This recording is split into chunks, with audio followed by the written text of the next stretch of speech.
Olá pessoal, seja bem-vindo a mais um vídeo. Solicito a colaboração de vocês para alcançarmos a meta de 1000 inscritos no canal, isso seria de grande ajuda. Vamos lá! História 1. Acreditava que ao terminar o ensino médio, todos teriam superado a fase de meninas malvadas. Contudo, descobri que minhas colegas de quarto ainda estavam imersas nessa fase. Esta foi a minha maneira de lidar com elas. Primeiro, uma história de contexto. Sempre fui uma nerd, e com orgulho. Desde jovem, enquanto as outras meninas brincavam com bonecas, meu interesse estava em realizar experimentos, consertar e entender como as coisas funcionavam. Felizmente, meus pais sempre me apoiaram, permitindo que eu fosse eu mesma. Mesmo quando tentavam me dizer que era errado para uma menina gostar das coisas que eu gostava, meu pai sempre reforçava: minha filha pode ser quem ela quiser ser neste mundo.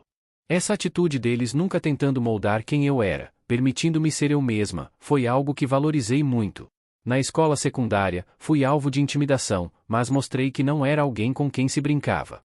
Não era uma nerd típica, como aquelas retratadas em programas de TV.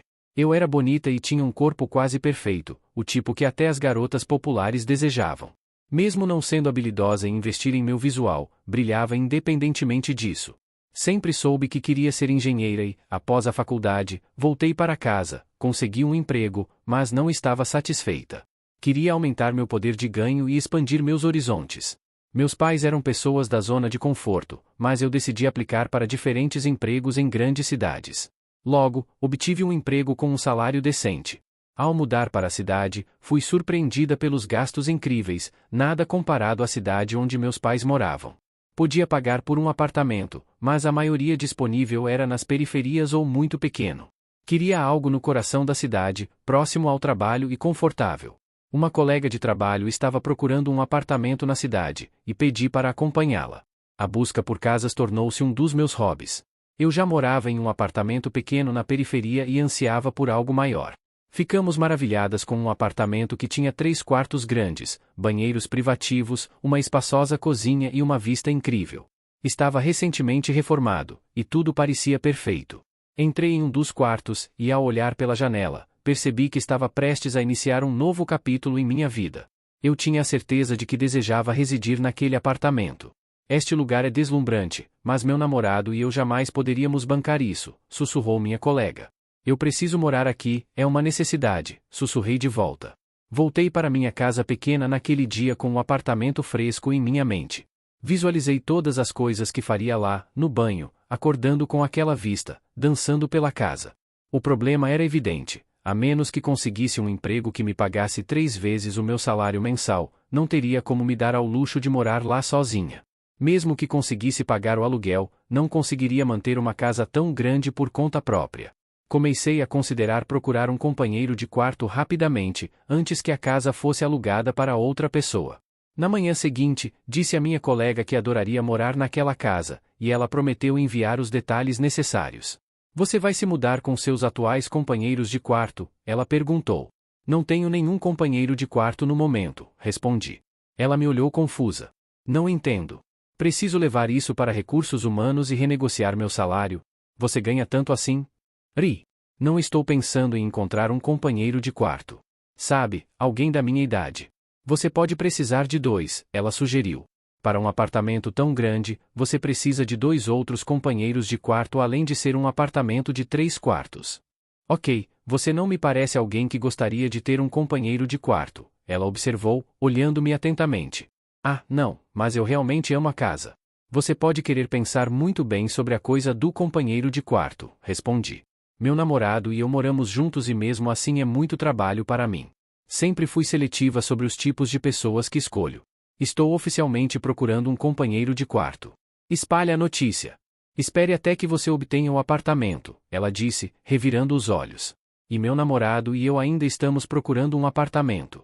Entrei em contato com o proprietário, e ele concordou em me encontrar. Estava tão entusiasmada com a casa que comecei a contar a todos que estava procurando um companheiro de quarto. Disse a todos para espalhar a notícia para quem conheciam. Meu amigo, que me acompanhou até lá, sugeriu que eu anunciasse no jornal local. A princípio, relutei, pois não achava que alguém ainda lia jornais. Contudo, decidi tentar para obter resultados mais rápidos. Recebi ligações de pessoas diferentes. A primeira foi de um homem, um banqueiro que trabalhava nas proximidades do apartamento. Quando contei à minha mãe, ela perguntou, com certa desconfiança, se era um homem. Sim, mãe, um homem, respondi. Ela levantou uma sobrancelha, preocupada com a ideia de morar com um estranho, especialmente um homem. Mas, mãe, ele vai ocupar ambos os quartos. É melhor do que ter que encontrar um terceiro companheiro de quarto, expliquei. Compreendendo minhas preocupações, ela concordou, mas sugeriu que eu preferisse mulheres como companheiras de casa. No entanto, eu estava um pouco cético em ter um homem como companheiro de qualquer forma, então concordei rapidamente. Se o homem do banco tivesse sido uma mulher, teria ficado mais do que feliz em recebê-la. Recebi outra ligação, dessa vez de uma mulher, mas ela não tinha um emprego estável e não conseguiu explicar claramente o que fazia. Ignorei as outras chamadas e estava prestes a desistir quando recebi um telefonema de uma senhora. Ela soava jovem, alguém da minha idade, o que foi um alívio. Ela sugeriu uma reunião pessoal para ver se tínhamos uma boa conexão e, em seguida, visitar o apartamento juntas. Exceto pelo homem do banco, nenhum dos outros interessados parecia tão comprometido em se tornar meu companheiro de casa. Concordamos em nos encontrar em um restaurante após o trabalho. Esperei por 30 minutos, prestes a desistir, quando vi duas garotas loiras entrarem no restaurante, rindo e felizes, seus braços entrelaçados, o que me lembrou das garotas populares da escola. Elas olharam rapidamente em minha direção e uma delas acenou. Deduzi que uma delas era a mulher com quem havia conversado ao telefone. Levantei-me e as chamei. Uma das garotas pareceu surpresa e impressionada. Cumprimentei-as e comecei a falar sobre o apartamento, percebendo que o tempo era curto. Eu não estava interessada em discutir sobre a minha aparência. Não era para isso que estávamos ali. Durante a entrevista, descobri que ambas eram modelos ou, como se chamavam, melhores amigas modelos.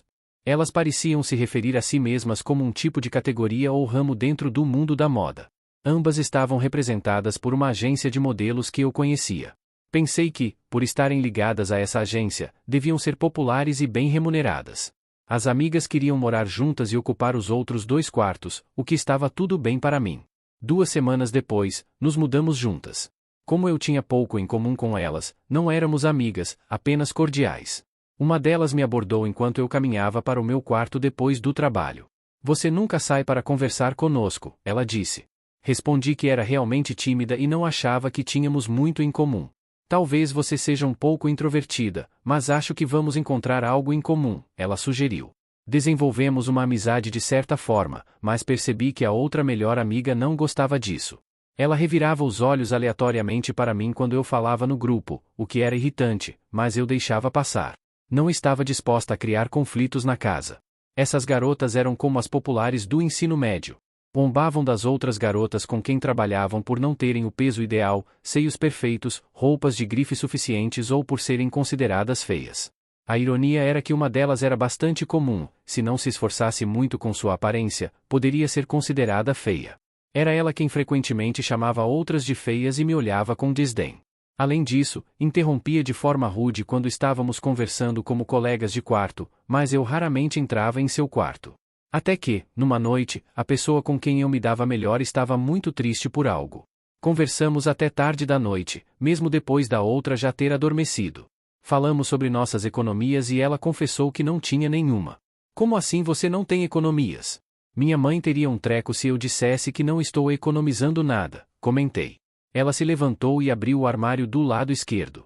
Aqui estão minhas poupanças, disse, mostrando bolsas bonitas, todas de grife. Elas pertencem à minha melhor amiga e a mim.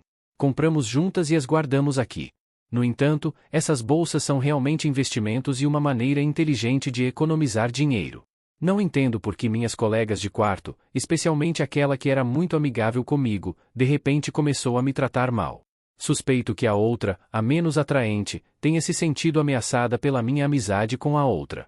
Ela começou a falar mal de mim para a amiga, criando uma atmosfera desconfortável. Nunca fui intimidado na escola, mas minhas colegas de quarto me intimidaram desde que me tornei adulto. A parte dolorosa é que não há um diretor para relatar esses problemas quando somos adultos. Certa vez, a pessoa com quem eu era amigável chegou ao ponto de me ameaçar fisicamente por causa de uma pequena discussão sobre a limpeza da geladeira. Não esperava isso de forma alguma, então simplesmente ignorei e continuei. Mas deixar essas atitudes passarem criou um precedente de que eu era alguém que não se defendia. Elas continuaram a me incomodar, e eu continuei a ignorá-las, o que as encorajou ainda mais. Entrava em um cômodo e elas paravam de falar, mas logo depois retomavam a fofoca sobre mim. Era injusto. A gota d'água foi quando a geladeira quebrou um dia e decidi consertá-la sozinho, mas acabei quebrando um pote de balinhas acidentalmente. Enquanto eu tentava limpá-las, elas entraram e a menos atraente começou a me repreender, insinuando que eu me achava superior por ter pais que pagavam minha faculdade. Fiquei irritado e gritei de volta, mas antes que pudesse me afastar, ela me deu um tapa. Surpreso, reagi e a empurrei de volta. Começamos a nos agredir fisicamente, enquanto a outra pegava o telefone e chamava a polícia. Era minha palavra contra a delas. Elas afirmaram à polícia que eu as agredi primeiro e conseguiram chorar, deixando-me muito atordoado para reagir. Liguei para um colega de trabalho, cujo marido era advogado, e ele me indicou um bom profissional. Como as meninas e a polícia estavam pressionando com acusações, meu advogado interveio, trabalhou em meu favor e conseguiu que elas desistissem das acusações. Contudo, isso só ocorreu após muitas idas e vindas legais. Embora a compensação financeira fosse pequena, fiquei magoado pelo fato de ela ter me agredido primeiro e por ambas terem mentido sobre isso. Não podia continuar vivendo com elas, então decidi encontrar um novo lugar para morar. Antes de sair, entrei no quarto delas e tirei fotos das bolsas, pensando em vendê-las online para recuperar parte do prejuízo. Essa decisão mostrou-se um investimento valioso, pois consegui boas negociações para todas as bolsas. Naquela mesma tarde, me mudei. A polícia veio ao escritório para me prender, mas não havia provas de que eu havia vendido as bolsas delas. Desta vez, certifiquei-me de ligar para meu advogado e ameaçar processar a Luz por falsas acusações e discriminação racial. A polícia não deu ouvidos e o caso delas foi encerrado. História 2. Esta é a primeira vez que conto essa história. Algumas pessoas me conhecem como o idiota que teve um bebê com a irmã da ex-namorada. No entanto, nunca me perguntam por que fiz o que fiz. Nunca admiti para ninguém que fiz isso para me vingar da minha ex-namorada. Tínhamos um ótimo relacionamento, e eu estava profundamente apaixonado por ela. Infelizmente, ela me machucou, e eu simplesmente nunca me recuperei. Esta é a minha história com Eziel. Nos encontramos quando estávamos prestes a começar a faculdade. Tecnicamente, nos conhecíamos antes disso, mas provavelmente só conversamos uma vez. A irmã dela e eu crescemos juntos, frequentamos a mesma escola e fizemos a maioria das coisas juntos. Ambos jogávamos basquete, então éramos bem próximos. Todos os caras nos consideravam parte do grupo. A irmã dela era notável na escola, lutou muito para que a escola criasse uma equipe de basquete só para meninas. Infelizmente, seus planos não deram certo porque não havia meninas interessadas em participar da equipe. Além disso, nosso diretor era machista e não apoiava a ideia. Ela não só era boa no basquete, mas também fazia as melhores bebidas. Depois dos treinos, íamos para a casa dela e ela nos servia. Tentou nos ensinar a fazer as bebidas para que não precisasse nos servir, mas nunca prestávamos atenção. Às vezes, ela ficava chateada e dizia que não nos convidaria mais, mas sempre conseguíamos convencê-la a nos deixar voltar. Não vi minha ex por muito tempo, até muito depois. Ela e a irmã dessa minha amiga tinham o mesmo pai. Quando a mãe dela precisou sair do país, o pai insistiu para que ela fosse morar com ele. Minha amiga me contou sobre isso, e lembro-me de perguntar como ela se sentia. Ela deu de ombros e disse que não se importava muito. Quero dizer, eu me acostumei a ter a casa só para mim quando o pai não está em casa, mas acho que vou ter que compartilhar agora. Perguntei se ela se dava bem com ela, e ela respondeu, não, mal a conheço.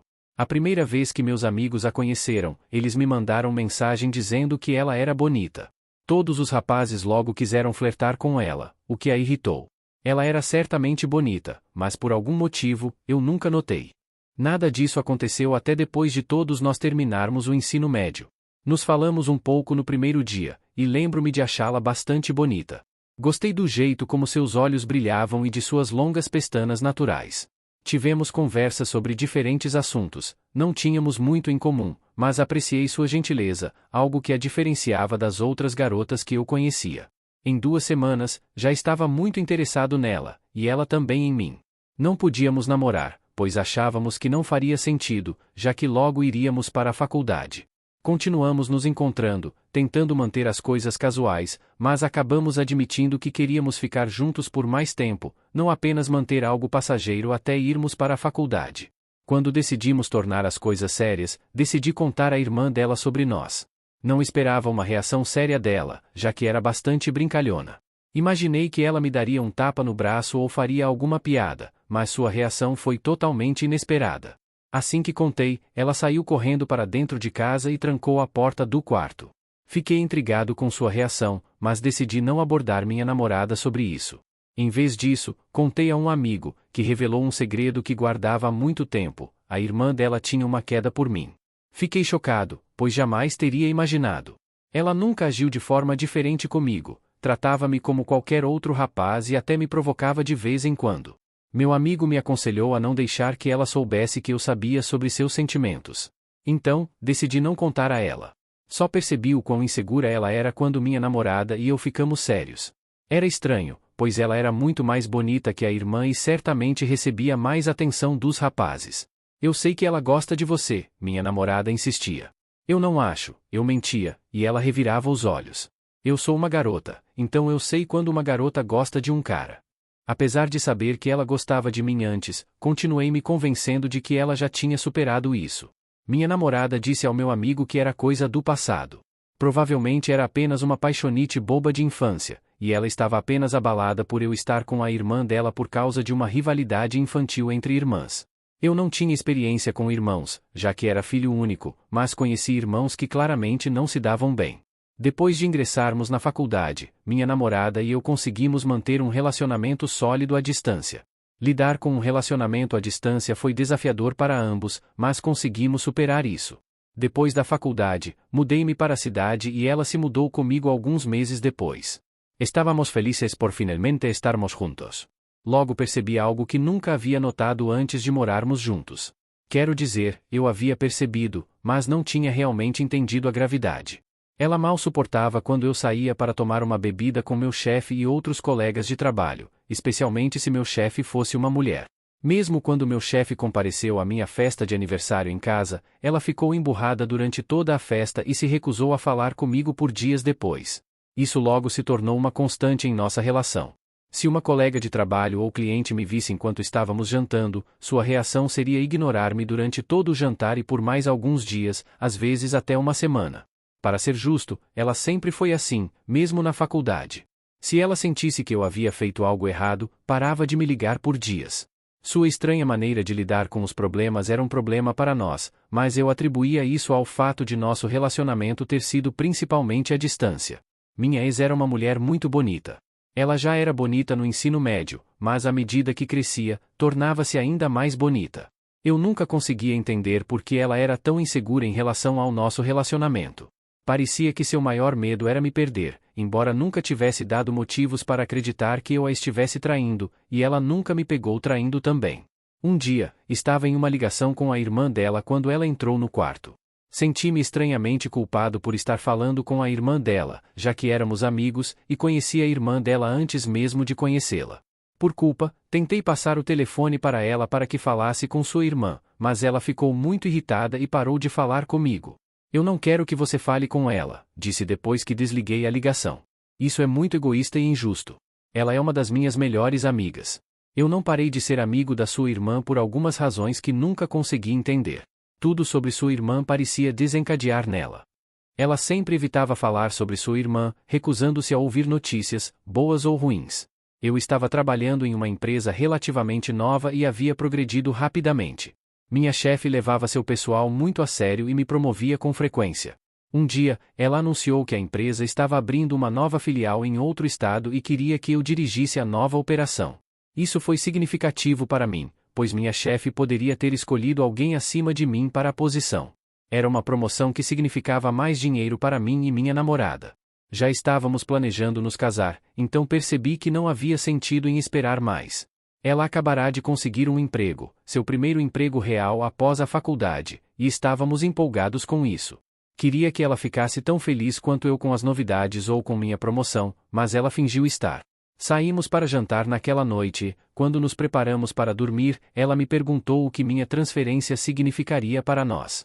Fiquei confuso, pois não era a primeira vez que ficaríamos separados e nos saímos bem. Você tem planos de voltar? Ela perguntou. Ou eu devo desistir do meu emprego e ir com você? Eu não queria que ela desistisse do trabalho, então tentei acalmá-la, mas isso só a deixou mais irritada. No fim de semana seguinte, ela me ignorou depois que contei a boa notícia. Fomos juntos a uma festa da empresa e, após o evento, ela parecia muito irritada. No escritório na segunda-feira, minha chefe revogou a promoção. Fiquei chocado e envergonhado quando ela me contou o que aconteceu na festa da empresa entre ela e minha ex. Minha ex confrontou-a sobre minha transferência, acusando-a de tentar me afastar dela. Pedir desculpas imediatamente pareceu a única opção. Minha chefe sorriu e disse que não seria necessário confrontos adicionais. Quando cheguei em casa e ela admitiu ter dito aquilo, pediu desculpas, e eu aceitei sua retratação. Tentamos superar a situação, mas foi difícil para mim. Eu estava empolgado com a promoção, mais dinheiro e desafios profissionais em um novo ambiente de trabalho. No entanto, minha ex arruinou tudo com suas inseguranças, acreditando que eu estava traindo com minha chefe. Mesmo minha chefe não me considerando, as atitudes frias dela me irritavam. Eu ressentia profundamente minha ex pelo que ela tinha feito e pela reputação prejudicada no trabalho. Em um dia de frustração, a confrontei sobre suas suspeitas, incapaz de compreender sua desconfiança infundada. Eu esperava uma desculpa comum, mas ela persistiu com as acusações infundadas. Insistiu que eu estava tendo um caso com minha chefe, e isso me enfureceu, levando-me a sair de casa irritado. Nesse ínterim, a irmã dela, que estava na cidade, me ligou e sugere que saíssemos para beber algo juntos.